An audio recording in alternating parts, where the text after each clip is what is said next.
আসসালামু আলাইকুম, স্বাগতম সবাইকে এমডি শাওন এফএল চ্যানেলের পক্ষ থেকে।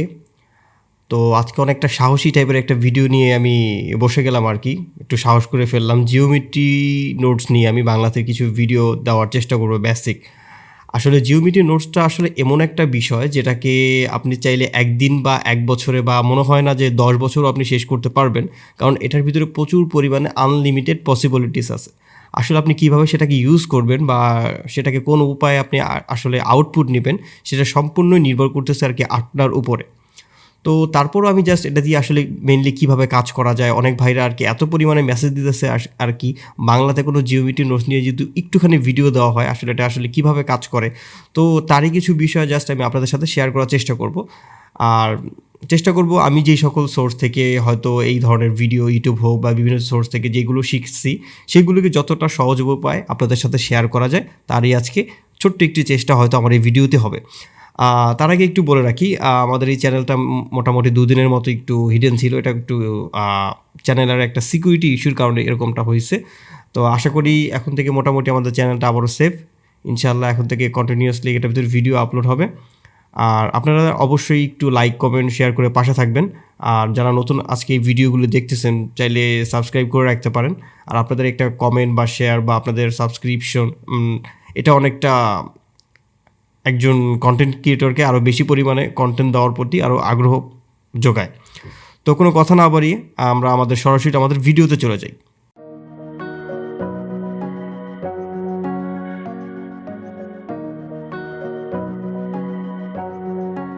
তো আমরা আজকে আমাদের ব্লেন্ডারের ভার্সনটা একটু ওপেন করে নিই। আমি ব্লেন্ডারের হিসাবে আজকে ওপেন করতেছি আমাদের ব্লেন্ডারের 3.3 এর লেটেস্ট ভার্সনটা।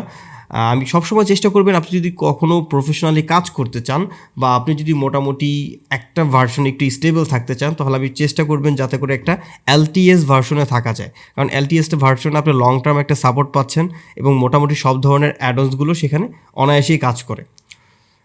তো আমরা যদি জিওমেট্রি নোটসটা নিয়ে একটু কথা বলি, তাহলে আমরা যদি দেখি ব্লেন্ডারে এখানে জাস্ট একটা নতুন একটা প্যানেল তারা দিয়ে দিয়েছে জিওমেট্রি নোটস। অথবা আমি চাইলে এখানে আমাদের যেই এডিটর টাইপগুলো আছে, বিভিন্ন ধরনের এডিটর টাইপ, এখানেও আমরা চাইলে জিওমেট্রি নোট এডিটরটা নিয়ে আসতে পারি। তবে স্পেসিফিকভাবে যেহেতু একটা জিওমেট্রি নোটের জন্য একটা ট্যাব দিয়ে দিছে, আমরা জাস্ট এখানে যদি ক্লিক করি তাহলে দেখতে পাবেন যে এইখানে এটার ভিতরে মোটামুটি একটা অ্যারেঞ্জ করে দিছে তারা। এর বাম পাশে একটা স্প্রেডশিট আছে এবং নিচে একটা নোট এডিটর আছে, ঠিক আমাদের শেডার এডিটরের মতো। বাই দ্য ওয়ে, আপনারা যারা এখনও পর্যন্ত শেডার এডিটরের ভিডিওটা দেখেন নাই বা প্লেলিস্টটা শেষ করেন নাই, তাদের জন্য একদমই রিকোয়েস্ট থাকবে আপনারা যাতে এই শেডার এডিটরের সবগুলো নোটসগুলো নিয়ে একটু ভিডিওগুলো দেখে আসেন। তাহলে আপনি যখনই এই জিও নোটসে যখনই কাজ করবেন, এতে করে আপনার আরও বেশি পরিমাণে কাজ করতে সুবিধা হবে। তো এখানে জিও নোটসের এই বিষয়গুলো আপনাকে এরকমভাবে সাজানো হয়েছে, এই টোটালি আপনার এই অবজেক্টের ডাটাগুলো সেখানে একটি স্প্রেডশিট আকারে থাকবে এবং এই ডাটাটা আসলে কোন ধরনের তথ্য বহন করতেছে সকল তথ্যগুলি আপনি এখানে পাবেন। এবং এটা আপনার ঠিক সারফেসে ঠিক কীভাবে আছে সেই বিষয়গুলো আপনার এখানে দেওয়া আছে ডিটেলসলি। এবং আরেকটু যদি বলে রাখি, জিওমেট্রিক নোটসটা সম্পূর্ণভাবে কাজ করে আপনার ডাটার উপরে। তো এই ডাটার বিষয় নিয়ে আমরা একটু ছোটোখাটো একটু আলোচনা করি। যদিও আমি ম্যাথমেটিক্সে খুব একটা ভালো না, বা আপনারা জানেন যে মোটামুটি প্রচুর পরিমাণে ডাটা টাইপ আছে, যেরকম ইন্টেজার, ফ্লোট এবং স্ট্রিং বা বুলিয়ানের মতো ডাটা টাইপ। তো আজকে আমরা এরকম বেশ কিছু ডাটা নিয়ে কাজ করব। তার আগে আমরা একটু যদি বেসিকটা দেখে ফেলি জিও নোটসটা আসলে কীভাবে কাজ করে। তো আপনারা সবাই কি জানেন এই জিনিসটা একটা কিউব, কিন্তু আমি যদি বলি এটাকে একটা প্লেন, তা আপনি কি কখনো বিশ্বাস করবেন? অথবা কাছাকাছি থাকলে হয়তো আপনি আমাকে তেড়ে মারতে আসতে পারেন, আরে ভাই আমি দেখতেছি 4 কোণা একটা কিউব, কিন্তু আপনি প্লেন কেন বলতেছেন? তো আমি যদি এটাকে একটা প্লেন নিই এবং সেই প্লেনের ডাটা টাইপকে আমি যদি বলে দেই আজকে থেকে তুমিই কিউব, তাহলে সেটাই আসলে মূলত এইভাবেই কাজটা করে থাকে জিওমেট্রি নোটস। আমরা যদি একটু বোঝার চেষ্টা করি, আমরা যদি ডাটা টাইপটা যদি চেঞ্জ করতে চাই, এখানে যদি খেয়াল করেন আপনার এটা কি অলরেডি একটা ডাটা টাইপ আছে কিউব নামে। তো আমি ঠিক সাইডে একটা প্লেন নিয়ে ফেলি, ম্যাশে গিয়ে জাস্ট একটা প্লেন নিলাম, দেন আমি এটাকে একটু মুভ টুল দিয়ে এখানে নিয়ে আসলাম। এখন আমার যদি এটাকে যদি ক্লিক করি তাহলে দেখেন আমাকে এখানে দেখাইতেছে প্লেন। দেন আমি যদি এই কিউবটাতে ক্লিক করি তাহলে এখানে দেখাইতেছি আমাদের এটাকে একটি কিউব, কিন্তু আমি বলতেছি এইটা একটা প্লেন। আমি এই কিউবটাকে বলতেছি এটা একটা প্লেন, কিন্তু আপনি বিশ্বাস করেন নাই, কারণ এটা এখনও পর্যন্ত কোনো প্রমাণ আপনি দেখতে পান নাই। তো আমাদের এই অবজেক্টের এখানে আমাদের বেশ কিছু প্রপার্টিস আছে, তো আমরা যদি এখান থেকে আমাদের অবজেক্টের যে ডাটা প্রপার্টিসটা আছে, অবজেক্ট ডাটা প্রপার্টিস, তাহলে দেখেন এটা অলরেডি বলতেছে সে একটা কিউব। কিন্তু আমি যদি এই কিউবটাকে জাস্ট এর যে ডাটা টাইপটা আছে এটাকে যদি চেঞ্জ করে যদি প্লেন করে দেই, তাহলে দেখেন আপনি দেখেন এটা অলরেডি কিন্তু কিউব নামেই আছে। দেখেন এখানে আমার অবজেক্টটা কিন্তু কিউব নামেই আছে, কিন্তু এটা কিন্তু মূলত এটা ডাটাটা হয়ে গেছে প্লেনের ডাটা। ঠিক আছে, এটার ডাটাটা কিন্তু টোটালি প্লেনের ডাটা। আমি যদি কন্ট্রোল জেড দিয়ে একটু আনডু করে ফেলি, সেমভাবে আমার এই প্লেনের যে ডাটা টাইপটা আছে এই ডাটা টাইপটাকে করে যদি আমি যদি কিউব করে দেই, তাহলে দেখেন আমার এই প্লেনটা এবং এই দুইটা একই ডাটা টাইপ, কিন্তু আমার এই প্লেনের ভিতরে জাস্ট আমার এই ডাটা টাইপটা কাজ করতেছে। এখন যদি আমি এটাকে যদি স্কেল করি, কারণ স্কেল করার কারণে এখানে ডাটা টাইপটা একটু চেঞ্জ হয়ে গেছে। এখন দেখেন আমি যদি এখানে যাই, তাহলে আমাকে এরকম বিভিন্ন ধরনের ডাটা টাইপ আমি এখান থেকে আবার একটা চেঞ্জ করতে পারবে। আসলে আমি কোন ধরনের ডাটা টাইপটা চাচ্ছিলাম আর কি। কিন্তু আমার যে প্রথমের যে ডাটাটা ছিল সেটা কিন্তু অলরেডি এখানে সে তৈরি হয়ে গেছে। ঠিক এইভাবে আপনার জিও নোটসটা কাজ করে থাকে। আর এটাকে যদি আমরা একটু জিও নোটসে গিয়ে জাস্ট দেখাই, আমরা যদি একটু জিওমেট্রি নোডে চলে যাই, আমরা এখানে জাস্ট ক্লিক করে একটা কিউব নিয়ে আসলাম এবং এইখানে যদি জাস্ট আমরা এটা ক্লিক করি এবং এখানে যদি নিউজে যদি ক্লিক করি, তাহলে দেখেন এখানে মোটামুটি আমার এই জিওমেট্রি নোটসটা তৈরি হয়ে গেল। তৈরি হয়ে যাওয়াতে এখানে অলরেডি একটা ব্রিজের মতো তৈরি হয়েছে। এটা হলো আমার এই জিওমেট্রি নোটসটার যে আউটপুট, ইনপুট, এবং এটা হলো একটা আউটপুট। আমি যদি কোনো কারণে যদি কন্ট্রোল প্রেস করে যদি এরকম একটা দাগ দিয়ে দিই এখানে, তাহলে এটা আমার টোটালি জিওমেট্রি নোটটার যেই সিরিয়ালটা আছে বা এটার যে নোটের যে কানেকশনটা আছে সেটাকে সে ক্রস করে কেটে ফেলবে এবং সে কোনো আউটপুট সে পাইতেছে না। কিন্তু আমি যদি এখন এখানে একটা প্লেন নেই, সাপোজ আমি যদি একটা প্লেন নেই এবং আমার যে কিউবটা আছে যখন আমি ক্লিক করব এবং দেখেন আমার এই প্লেনটা আছে, আমি জাস্ট প্লেনটাকে ড্রাগ করে এখানে জাস্ট ছেড়ে দিলাম এবং এখানে আমার যে প্লেনটা আমি নিয়ে আসছি এইটাকে জাস্ট আমি জিওমেট্রি থেকে এই জিওমেট্রিতে যে কানেক্ট করে দিই, তাহলে দেখেন আমি কিন্তু অলরেডি কিউবে আছে। আমি যদি কিউবটাকে আমি প্লেনটাকে যদি অফ করি, তাহলে দেখেন আমার এই ডাটা টাইপটা কিন্তু এখন কিউবে আছে, কিন্তু সে শো করতেছে প্লেন, কারণ আমি এটা টোটালি ডাটা টাইপটাকে চেঞ্জ করে দিছি যেমনটা আসলে আমরা এখান থেকে করেছিলাম আর কি। সেমভাবে আপনি চাইলে শুধুমাত্র যদি প্লেনের জন্য একটা জিওমেট্রি নোটস নেন, সেক্ষেত্রে আপনাকে ওভাবেই আপনাকে কাজ করতে হবে। মানে প্লেনের ক্ষেত্রে যদি আপনি যদি কিউবটাকে বসাতে চান, আমি যদি প্লেনের জন্য একটা নতুন জিওমেট্রি নোটস নিই, আমি এটাকে একটু হিডেন করে রাখলাম, জাস্ট প্লেনটা যে আমাদের আছে এই যে প্লেন, এটার জন্য একটা জিওমেট্রি নতুন একটা নোট নিলাম। দেন আমরা এখানে গিয়ে জাস্ট এটার যে ইনপুটটা আছে এটাকে জাস্ট আমি ক্রস দিয়ে কেটে দিলাম। দেন আমি এখান থেকে জাস্ট আমাদের এই কিউবটাকে জাস্ট ড্রাগ করে ছেড়ে এনে দিলাম। দেন আমি এখান থেকে জিওমেট্রিতে যদি কানেক্ট করে দিই, ঠিক সেমভাবে আমাদের এখানে ডাটা টাইপটাকে চেঞ্জ হয়ে গেছে। এখন যদি দেখেন আমার এই জিও নোটসের সবচেয়ে বড় সুবিধাটা কি, আমার যে মেন অবজেক্টটা আছে সেটা সম্পূর্ণ অক্ষত অবস্থা থাকবে। এখন যদি আমি এটাকে স্কেল করতে চাই, আমি যদি সাপোজ আমি যদি এখানে ট্রান্সফর্ম নিয়ে নিই, দেখেন আমি যদি চাই এখান থেকে একটু ট্রান্সফর্ম করবো, এটাকে আমি এইভাবে একটু স্কেল করব, এভাবে একটু দিয়ে দেন আমি এভাবে একটু স্কেল করব। কোনো কারণে যদি আমি অফ করে রাখি, আমার যদি কিউবটা দেখি, তাহলে দেখেন আমার কিউবটা কিন্তু টোটালি অক্ষত অবস্থায় আছে। ঠিক এইভাবে আমার কিউবটাকে অক্ষত অবস্থায় রেখে আমি যে কোনো ধরনের কাজ করতে পারবো। সাপোজ এখন আমার এখানে যে কিউবটা সেটা আমরা এরকমভাবে দেখতে পাচ্ছি, আমি যদি কোনো কারণে আমার এই কিউবটাতে যদি চেঞ্জ করি, তাহলে আমার এই মেন যে কিউবটা আছে জিওমেট্রিক্স সেটাকে একটু চেঞ্জ হয়ে যাবে, অনেকটা ইনস্ট্যান্ট উপায়ে কাজ করবে। ইনস্ট্যান্টটা মূলত আসলে আমাদের যেই মেন অবজেক্টটা আছে সেটাকে আমি ঠিক রেখে আমি সব কিছু করতে পারবো। দেখেন আমি যদি এখানে একটা বিবেল দিয়ে ফেলছি, যে কারণে এখানেও একটা অলরেডি একটা বিবেল তৈরি হয়ে গেছে। এবং আমি যদি এটাকে একটু চ্যাপটা করে দিই এবং এটাকে যদি স্কেল করে দিই, তাহলে দেখেন আমার মেন অবজেক্টটাও মানে স্কেল হয়ে যেতেছে। তো আমাদের মেন অবজেক্টটাকে আমি টোটালি অক্ষত অবস্থায় রেখে আমি যা খুশি তাই কিছু করতে পারবো। তো আমি এটাকে জাস্ট কিউবটাকে হিডেন করে রাখলাম। তো যাদের এতক্ষণ পর্যন্ত এই বিষয়গুলো একটু খটকা লাগতেছে, আশা করি তারা এই প্রথম থেকে আরেকটু পর্যন্ত জাস্ট দেখবেন। আশা করি আপনাদের বুঝতে আর কোনো অসুবিধা হবে না। তারপর আমি একটু আরেকটু বিষয় একটু আপনাদের ক্লিয়ার করি আমাদের এই স্পেশালের বিষয়। আমি যদি এখন আমাদের সিনে চলে যাই, আমি একটা নতুন একটা নিউ ফাইল নিলাম। দেন আমি জাস্ট আবার আমাদের জিওমেট্রি নোটসে চলে যাচ্ছি। দেখেন এই কিউবটার যে ডাটাটা আছে এটা মূলত এখানে শো করতেছে। এই কিউবের ভিতরে কী আছে, 8টা ভার্টেক্স আছে এবং এজ সংখ্যা আছে 12টা এবং ফেস আছে 6টা। আপনি যদি এডিট মোডে চলে যান এবং সেখানে যে ফেসগুলো যদি গণনা করেন 1 2 3 এই 4 এই 5 এই 6, তো আপনি জাস্ট এখানে যদি একটু ইনসার্ট করে দেন, আবার যদি ইনসার্ট করেন তাহলে দেখেন এখানে কিন্তু ডাটাগুলো বাড়তেছে এবং সে আমাকে ডাটা দেখাইতেছে। এখানে আমার ভার্টেক্স আছে 16টা, এজ আছে 28টা এবং ফেজ আছে 14টা।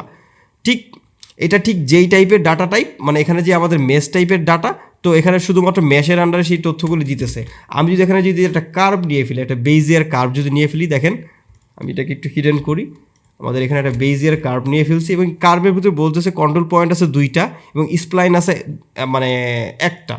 তো আমরা চাইলে এখানে যে কন্ট্রোল পয়েন্ট, মানে এখানে একটা কন্ট্রোল পয়েন্ট আছে, এখানে একটা কন্ট্রোল পয়েন্ট আছে, এভাবে চাইলে আপনি যত পরিমাণে বাড়াবেন এক্সট্রুড করে করে ঠিক এখানে আপনার এই তথ্যগুলি দেখাবে। এটাই মূলত আর কি আমাদের এই স্প্রেডশিটের কাজ। চলুন এবার আমরা একটু ডাটা টাইপ নিয়ে একটু কথা বলি। তো চলুন এবার যদি আমরা একটু আমাদের জিও নোটসের যেই মেন যেই ভিত্তিটা, যেটার উপরে মেনলি আর কি কাজ করে ডাটা টাইপগুলো, তো আমরা যদি মোটামুটি একটুখানি ডাটা টাইপগুলি সম্পর্কে জানতে পারি তাহলে আমাদের জিওমেট্রিক নোটসে কাজ করাটা খুবই ইজি হয়ে যাবে। তো সবার প্রথমে আমরা যদি ইন্টিজারকে নিয়ে যদি কথা বলি, ইন্টিজারটা আসলে এমন একটা ডাটা টাইপ যেখানে আসলে মূলত যারা ম্যাথমেটিক করে থাকছেন ইন্টিজার বা পূর্ণ সংখ্যা এরকম টাইপের সংখ্যাকে, যেমন 1 থেকে আমাদের 0 থেকে প্রায় 9 পর্যন্ত প্রায় আমাদের পুরোটাই কিন্তু আসলে একটা ইন্টিজার ভ্যালু, যেমন 1 2 3 4 5 6 7 8 9 বা ব্লা ব্লা ব্লা যা আছে তাই। তো এরপরে যদি আমরা কথা বলি আমাদের যে ফ্লোট আছে, আমরা এখানে জাস্ট এখানে যদি ফ্লোটটা দেখে রাখি, যদিও এখানে ফ্লোটের নামটা লেখা নেই, তো এই যে ফ্লোটটা আছে আমি জাস্ট এখানে কিন্তু ক্লিক করছি, জাস্ট ইন্টিজার লিখে সার্চ করছি, দেন আমার এই ইন্টিজারগুলো চলে আসছে। তো এটাকে নিয়ে ভাবার কোনো কারণ নেই, এগুলো আমি কোথা থেকে নিয়ে আসছি। তো এই ফ্লোটটা মূলত এরকম একটা ডাটা টাইপ যেখানে মূলত দশমিক ভ্যালু থাকবে বা একটা মানে দশমিকের কোনো মান থাকবে, যেমন 1.2 হতে পারে, 3.5 হতে পারে, 1.000, যে কোনো ধরনের একটা ভ্যালু হতে পারে। এরপরে আমরা যদি বলে রাখি আরেকটা ডাটা টাইপ আছে যেটা হলো স্ট্রিং। স্ট্রিংটা মূলত আমাদের কাজ করে একটা লং টাইপের টেক্সট, যেমন আমি যদি এখানে লিখতে চাই আমাদের এই বেইজের কার্ভ বা কিউবটাকে নিয়ে, জাস্ট আমাকে কিউবের নামটা পেস্ট করে দিতে হবে। এরকম ধরনের কখনো যদি কোনো ডাটা নিয়ে যদি কাজ করতে হয় সেক্ষেত্রে আমাদের এই স্ট্রিং নোটটাকে দরকার হবে। এরপরে মূলত আমাদের রয়েছে বুলিয়ান। বুলিয়ানটা মূলত কাজ করে আমাদের অনেকটা 0 এবং 1-এর ভিত্তিতে, লাইক আপনি একটা অবজেক্টকে কাটবেন বা কাটবেন না, বা ইয়েস অর নো, বা বিভিন্ন টাইপের চেক বক্সে যেই ধরনের ডাটা টাইপগুলো থাকে সেটাকে মূলত আসলে বুলিয়ান বলে। যদিও আমি আপনাদেরকে অতটা ভালোভাবে হয়তো ক্লিয়ার কোনো আইডিয়া দিতে পারছি না, এর জন্য আমি একটু সরি। এরপর আমাদের রয়েছে একটা vector data type. Vector data type মূলত আসলে কি, তিনটা ফ্লট টাইপের ডাটা টাইপ নিয়ে একটা ভেক্টর ডাটাবেস গঠিত হয়। আপনারা যদি খেয়াল করেন এই ফ্লোটের ভিতরে যেই ধরনের ডাটাগুলো আপনারা ইউজ করতে পারবেন, সাপোজ 1.5, আপনি সেমভাবে কিন্তু এখানেও এই 1.5 বা এরকম আপনি আনুষঙ্গিক যে কোনো ধরনের বিষয় আপনি কিন্তু ইউজ করতে পারবেন। কিন্তু এখানে কিন্তু চাইলে আপনি 1.5 দিতে পারবেন না, ইন্টিজার ভ্যালুতে সেই জিনিসটা পসিবল না। আপনি যখনই লিখবেন না কেন হয় সেখানে একটা পূর্ণ সংখ্যা আপনাকে বসাইতেই হবে, এছাড়া কোনো ওয়ে নাই। কিন্তু আপনি কিন্তু ফ্লোটের ভিতরে সেই ধরনের মানগুলো আপনার যা মন চায় তা কিন্তু বসাইতে পারবেন। তো এই জিনিসটা একটু মাথায় রাখবেন। 3টা ফ্লোটের সমন্বয় গঠিত হলো ভেক্টর, এবং সেই ভেক্টরে মূলত সবসময় 3টা করে ডাটা থাকবে। এখন সাপোজ যদি কখনো আপনাকে এখান থেকে অন্য একটা ডাটাতে যদি কনভার্ট করতে হয় তাহলে আপনাকে সেইভাবেই তাহলে কনভার্ট করতে হবে বা কম্বাইন করতে হবে। তো আমরা যখন টুকটাক কিছু প্রজেক্ট নিয়ে কথা বলবো তখন হয়তো আপনাদের এই বিষয়টাকে আরেকটু ক্লিয়ার করা পসিবিলিটিস হবে। তো আমরা যদি একটু ফাইলে চলে যাই, একটু নিউতে চলে যাই, আমরা যদি জেনারেলে চলে যাই, দেন আমরা আবার একটু নতুন একটা প্রজেক্ট নিলাম। তো আমি চাচ্ছি জাস্ট আমি একটা কিউব নিলাম। তো এই কিউবটাতে আমরা কিছু জিওমেট্রি নোটস ইউজ করব। আর আমি চাচ্ছি আপাতত আমাদের এই স্প্রেডশিটটা কোনো দরকার নাই, জাস্ট আমি এটাকে জয়েন এরিয়াসে জাস্ট এটাকে ক্লিক করে দিলাম। তো আমার এই কিউবের জন্য আমি একটা নতুন একটা জিওমেট্রি অ্যাড করব। তো আপনি চাইলে এখানে নিউতে ক্লিক করে নিয়ে আসতে পারেন, অথবা চাইলে এখানে মডিফায়ার আছে, এখানে দেখেন জিও নোটস নামের একটা অপশন আছে, নতুন একটা মডিফায়ার, দেন আপনি এখান থেকে নিউতে প্রেস করতে পারেন অথবা এখান থেকে। তো আমি জাস্ট এখান থেকে নিউতে প্রেস করলাম, তাহলে দেখেন আমার এই জিওমেট্রিটা 2টা ভেজে কানেক্টেড, একটা হলো ইনপুট এবং আউটপুট। আমি যত কিছুই করি না কেন আমার ফাইনাল আউটপুটটা আমাকে এখানে থেকে দিতে হবে। হয়তো আমি এটার বদলে অন্য কোনো কিছু ইউজ করতে পারবো, কিন্তু এখানে আমার আউটপুটটা এখান থেকেই পেতে হবে। দেন আমি যদি এখন এখানে বেশ কিছু ধরনের নোড আছে, তো আমরা যদি এই টাইপের নোডগুলি নিয়ে যদি আমরা জাস্ট সিম্পল একটা নোড নিয়ে যেতে জাস্ট একটু কথা বলি, যেমন ট্রান্সফর্ম নোডটা আমরা আসলে কি জানি, এই যে আমাদের যে ট্রান্সফর্মটা আছে যেখানে আমরা চাইলে এই অবজেক্টটাকে নাড়াচাড়া যা মন চায় তা কিছু করতে পারবো, এবং এটাকে চাইলে আমরা যে কোনো দিকে কিন্তু রোটেট বা যে কোনো কিছু করতে পারবো, এবং চাইলে আমরা এটাকে স্কেল করতে পারবো। ঠিক আছে, তো তো এটাকে যে কোনো সময় কিন্তু চাইলে আমরা স্কেল ভ্যালু বা যেইটাই হোক না কেন আপনি কিন্তু চাইলে এটার ভ্যালুটাকে পরিবর্তন করতে পারবেন। কিন্তু এই জিনিসটা তো আমি চাইলে আমার এই ট্রান্সফর্ম দিয়ে আমি করতে পারি, তাই না? আমি কেন জিও নোটটা ইউজ করবো? তো জিও নোটসের বেশ কিছু ধরনের সুবিধা আছে। ধরেন আপনি এই কিউবের জন্য একটা লিখছেন, আমি জাস্ট একে নাম দিলাম কিউব 01। তো কিউব 01 নামে আপনি একটা জিও নোটসের ফাংশন তৈরি করতেছেন, যেখানে আমরা একটা যদি অ্যানিমেশনের একটা টাইমলাইন নিয়ে আসি, তো আমি চাচ্ছি আমাদের এই যে কিউবটা আছে এটা প্রথম সেকেন্ডে ঠিক এটার যে ভ্যালু আছে এটার এই ভ্যালুতে থাকবে। রাইট বাটন ক্লিক করে জাস্ট আমি ইনসার্ট কি ফ্রেম করে দিলাম। দেন এটাকে ঠিক 100-তে যাওয়ার পরে এটার যে জেড ভ্যালুটা আছে এটা এখানে চলে যাবে, এবং এইটার যে মানে এটাকে আমি জাস্ট আবার এখান থেকে ইনসার্ট কি ফ্রেম করে জাস্ট একটু নোট করে দিলাম। সেমভাবে আমি জাস্ট এটাকে আবারও একটু শূন্যতে নিয়ে আসলাম। আমি চাচ্ছি ঠিক এটা সেম অবস্থায়, জাস্ট আমি এখানে একটা রোটেশন ভ্যালুটা রেকর্ড করতে ভুলে গেছিলাম। ঠিক সেমভাবে জাস্ট আমি একটু 100-তে নিয়ে জাস্ট এটার যে রোটেশন ভ্যালুটা আছে আমি এটাকে একটু ঘুরিয়ে ধরেন যে 720 এরকম টাইপের করে জাস্ট আমি ইনসার্ট কি ফ্রেম করে দিলাম। তো দেখেন আমি যদি জাস্ট এখন এটাকে একটু প্লে করি তাহলে দেখেন আমার এইভাবে জাস্ট একটা অ্যানিমেশন হইতেছে। তো ধরেন আপনাকে এরকম মোটামুটি অনেকগুলো অবজেক্টকে জাস্ট আপনার একটু অ্যানিমেট করা দরকার হইতে পারে, যদিও আপনি সেটাকে অ্যানিমেশন নোটসের কিছু অ্যাকশন সিকোয়েন্স ইউজ করে করতে পারেন। তবে আপনাকে ধরেন যে ঠিক সেম টাইপের অ্যানিমেশন আপনার অনেকগুলো অবজেক্টের জন্য দরকার হইতে পারে। তখন আপনি কি করবেন? তখন আপনি জাস্ট আপনি ধরেন যে একটা সিলিন্ডার নিছেন, কি বলে সিলিন্ডারটা নিতে হয়তো বোঝা যাবে না, তো আমি জাস্ট এখানে একটা কি বলে একটা মাঙ্কি হেড নিলাম, এবং এই যে আমাদের মাঙ্কি হেডটা আছে এই মাঙ্কি হেডটাকে আমি বললাম কি তোমার কোনো কিছু করা দরকার নাই, তুমি জাস্ট এর জন্য যেই জিও নোটসটা আমরা ইউজ করছি তুমি সেই জিও নোটসটাকে ফলো করো। জাস্ট আমরা কি করলাম, এই মাঙ্কিতে ক্লিক করলাম, এখানে নিউতে একটা প্রেস করলাম, এবং এখানে দেখেন একটা ড্রপ ডাউন মেনু আছে। অলরেডি আমরা যে জিও নোটসটাকে বানাইছিলাম সেটাকে জাস্ট একটু ক্লিক করে দিলাম, তাহলে দেখেন এই মাঙ্কির ভিতরে সেম এফেক্টটা আমার তৈরি হয়ে গেছে। আমরা যদি এখন এটাকে একটু প্লে করি তাহলে দেখেন ঠিক মাঙ্কিটা কিন্তু আমার সেম ওই যে ওর জন্য যেই লজিকটা আমরা বানাইছিলাম সেই লজিকে কাজ করতেছে। যদি আমি এটাকে একটু 100 করে দিই তাহলে দেখেন ঠিক সেম লজিকে কাজ করতেছে।